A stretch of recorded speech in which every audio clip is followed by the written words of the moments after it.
Nellore district judiciary పరిధిలో ఉన్న ప్రజలందరికీ కూడా నమస్తే అండి.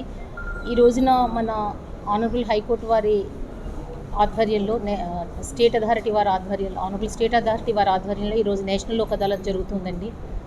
లాస్ట్ లోక్ అదాలత్లో మన ఆఫీసర్స్ అందరి కష్టం వల్ల మన అడ్వకేట్స్, మన లీగల్ సర్వీసెస్ అథారిటీ సెక్రటరీ గారు, మన ఆఫీసర్లు అందరూ, మన స్టాఫ్ అందరూ కష్టం వల్ల ఫస్ట్ వచ్చామండి. మీకు ఈ నేషనల్ లోక్ అదాలత్లో మీరు సెటిల్ అవ్వడం వల్ల ఏంటంటేనండి, మీకు ఇంకా అప్పీల్స్ అవి ఉండవు. రెగ్యులర్గా రిపీటెడ్గా చెప్పేది అప్పీల్స్ ఉండవండి, ఫైనాలిటీ ఉంటుంది. అదేవిధంగా మీరు కట్టిన సివిల్ కేసెస్లో వాటిల్లో కూడా మీరు కట్టిన కోర్ట్ ఫీ ఏది వెనక్కి రావడం జరుగుతుంది. అంతేవిధంగా కాకుండా మీరు ఈ ఫ్రూట్ని మీరు ఇప్పుడే ఎంజాయ్ చేయగలుగుతారు. లేకపోతే లాక్యునాస్ని ఉపయోగించుకుని ఒక్కొక్కళ్ళు ఏంటంటే హైకోర్టు, సుప్రీంకోర్టు అట్లా పైకి వెళ్ళడం వల్ల, డిస్ట్రిక్ట్ కోర్ట్స్, హైకోర్టు, సుప్రీంకోర్టు అలా పైకి వెళ్ళడం వల్ల మీరు ఎంజాయ్ చేయడం అనేది లేట్ అవుతుంది. న్యాయం ఎప్పటికైనా జరుగుతుంది, దట్ ఈస్ డిఫరెంట్ ఆస్పెక్ట్. ఈ రోజున మీరు తగ్గడం వల్ల ఏంటంటే మీకు ఫ్రూట్ ఎంజాయ్ చేయగలుగుతారు.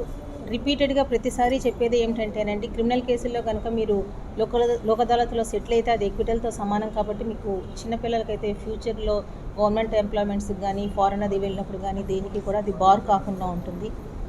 అందువల్ల మీ మీడియాని పర్సనల్గా రిక్వెస్ట్ చేయడం ఏంటంటేనండి, ఈరోజు ఈవినింగ్ మేము 5, 6, 7 ఎంత టైం అయినా మీరు వస్తుంటే మేము ఆగుతాము.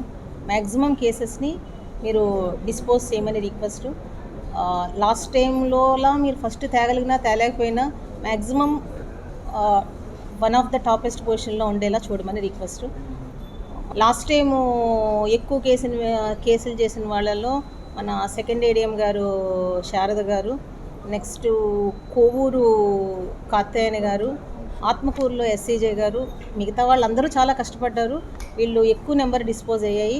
ఈసారి కూడా మన ఆఫీసర్లు అందరూ చాలా ఎక్కువ చేస్తారని, వాళ్ళందరి పేర్లు నెక్స్ట్ లోక్ అదాలత్లో నా సక్సెస్ చెప్తారని ఆశిస్తున్నానండి. 100% కూడా మెయిన్ కేసెస్ మాత్రమే చేయమంటున్నారండి. చిన్న చిన్న పెట్టి కేసెస్ చేసినా కూడా చూపించొద్దు అంటున్నారండి. అందుకని ప్రీవియస్ టైమ్స్ లాగా థౌజండ్స్ అవ్వవు కానీనండి, ఒక 2000 అబవ్ అవుతాయని అనుకుంటున్నామండి. అయిన తర్వాత మన సెక్రటరీ గారు మనకి ఎంత అయ్యాయి అనేది చెప్తారండి. Thank you very much. మరెన్నో వీడియోల కోసం మా ఛానల్ ని సబ్స్క్రైబ్ చేసుకుని పక్కనే ఉన్న బెల్ ఐకాన్ ని క్లిక్ చేసి యాక్టివేట్ చేసుకోండి.